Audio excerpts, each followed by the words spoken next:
It all started when I was just a young child, living in a small town with a playground that held a dark secret. The playground was just a short walk from my house, and during the day, it was a place of laughter and fun. But as the sun set and the night falls, the atmosphere changed. Legend had it that many years ago, a child had gone missing at that very playground. No one knew what had happened to them, but the whispers in town said that their spirit still lingered there, haunting the swings and slides. Being young and impressionable, my friends and I were terrified of the playground after dark. From a young age, I felt a blend of curiosity and fear towards this playground.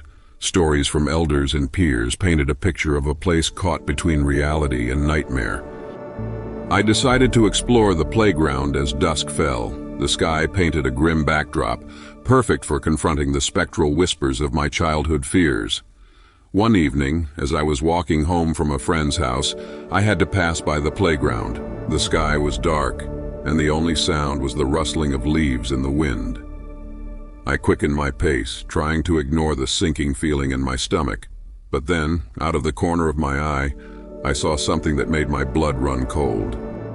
As the sun dipped below the horizon, I noticed the swings in the deserted playground beginning to sway gently, as though cradling invisible children. The sight was unnerving, yet mesmerizing.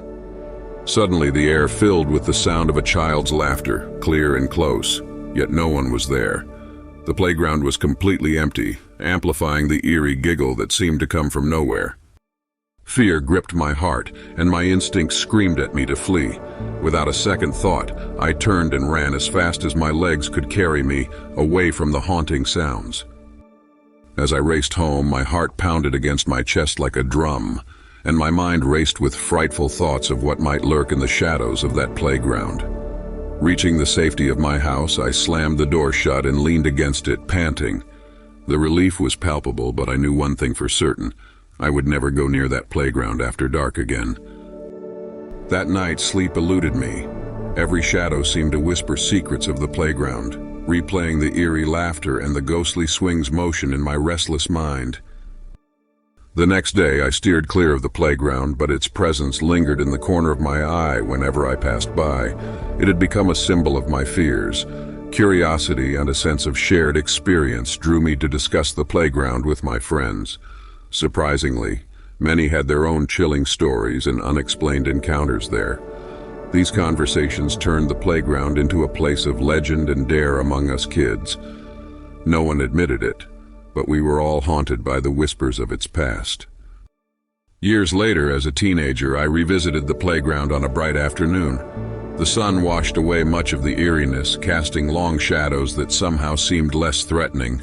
I watched local kids swing and slide, their laughter genuine and carefree.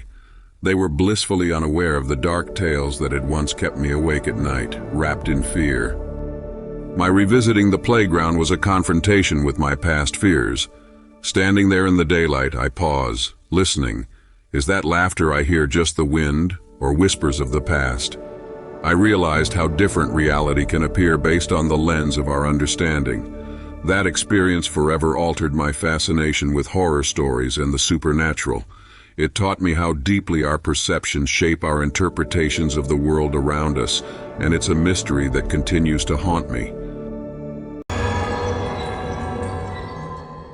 When I was 12 years old, one night, as I sat alone in my house, an eerie silence would envelop me like a thick fog and send shivers down my spine. My parents went to my aunt's house and left me alone for the first time in my life. At first, I wanted to distract myself by watching TV, but suddenly the flickering of the screen sent shivers down my spine.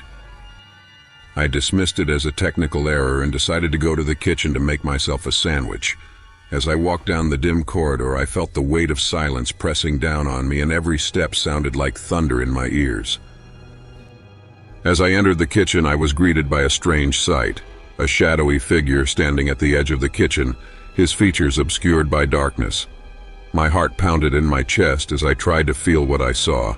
Was it just my imagination playing tricks on me, or was there really someone else in the house?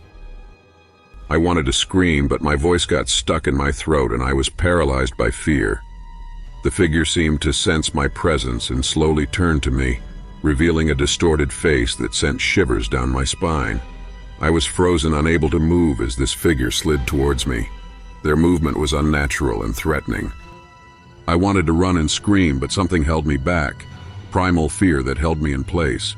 As the figure came closer, I could see its face more clearly, twisted and distorted into a grotesque parody of the human face. I heard his painful and fearful breathing, which filled the room with a painful sound that rang in my ears. I wanted to close my eyes to hide the horror in front of me, but my morbid curiosity made me look up to see what would happen next. The figure stopped only a few feet away from me, his eyes boring into mine with a vicious intensity that sent shivers down my spine. I felt his presence like a black cloud that appeared over me and suffocated me with its oppressive weight. And then, without warning, it lunged at me, its twisted form twisted in a violent display of violence. I screamed, the sound echoing through the empty house as I felt his cold, hard hands wrap around my throat, draining the life out of me. I screamed, kicked and kicked, trying to free myself, but the figure's grip was like iron, impatient and relentless. I could feel my vision blurring and darkness seeping out of the corners of my eyes as I gasped, desperate to escape this nightmare.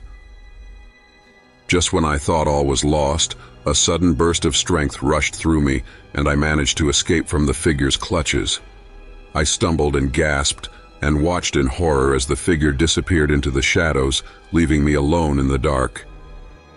I fell to the ground, shaking with fear and disbelief at what had happened.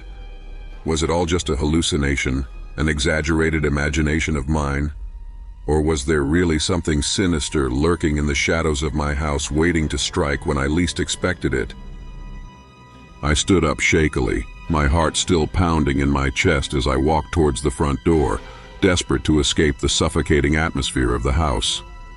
As I stepped out into the cool night air, I felt a sense of relief wash over me, and the weight of fear lifted from my shoulders. I ran down the street, my breath coming out in harsh gasps as I tried to put as much distance between myself and the haunted house as possible. And when I looked back for the last time, I could have sworn I saw a tiny light in the upstairs window, a ghostly reminder of the horrors that happened within these walls. I did not return to that house. I still do not remember the memory of that night after years. Some might dismiss it as a figment of my imagination, a delusion of my mind born of my fear of being alone in the dark. But I know the truth in my bones. Something was wrong with this house, something lurking in the shadows, waiting for unsuspecting souls to cross its path. And I pray that no one else will ever have to experience the horror that I faced that fateful night, alone in the dark, terrified orphanage. This is story of my childhood. I was a very bright student, and when I was 8 years old, my routine was finish my homework quickly to listen bedtime stories to my mom. This happened that night too. I listened bedtime story to my mom so that I wake up early to go to school. It was a cold, stormy night when I woke up suddenly, a feeling of dread settling in the pit of my stomach. As I blinked my eyes open, I saw a figure standing at the edge of my bed. My heart raced in my chest as I tried to make sense of what I was seeing. Was it a trick of the shadows, a figment of my imagination, or this was ghost or something? I was scared. I thought this was my nightmare, but it is not. I pinched myself, hoping to wake up from this nightmare. But the figure remained, its eyes boring into mine with an intensity that sent a chill down my spine. My whole body was filled with sweat. I pulled the covers over my head, praying that it would go away, but I could still feel its presence looming over me, a silent threat in the darkness. My parents were sleeping. There was a lot of peace of night, and I could not understand who was that in my room. Was a ghost? Unable to shake off the feeling of unease, I lay there for what felt like hours, the weight of the unknown pressing down on me. And then, as suddenly as it had appeared, the figure vanished into thin air. But the memory of that night would stay with me forever, a constant reminder of the things that lurk in the shadows. But that was just the beginning of the horrors experience that would unfold in my childhood home. Countless times, I would hear strange noises coming from the kitchen in the dead of night, long after my parents had gone to bed. The sound of pots and pans clanging together, drawers being opened and shut with a force that could only be supernatural.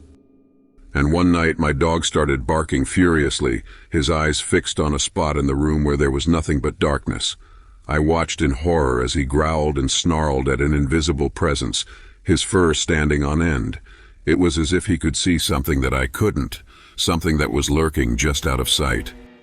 And then the sound of a window opening shattered the uneasy silence of the night.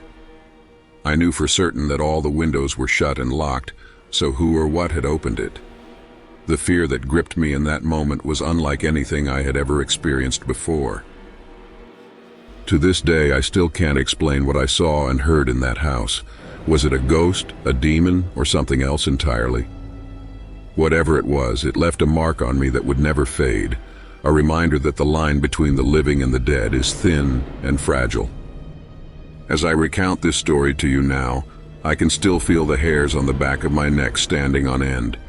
The memories of that night still haunt me, creeping into my thoughts when I least expect it. And I can only hope that whatever dwells in that house has moved on to torment someone else, leaving me to bury the horrors of my childhood deep within my soul. Dear viewers, if you like this video, don't forget to like and subscribe my YouTube channel, Mr. Horrorhood, to watch more such fearful and real-life experience videos. Thanks for watching. See you in next video.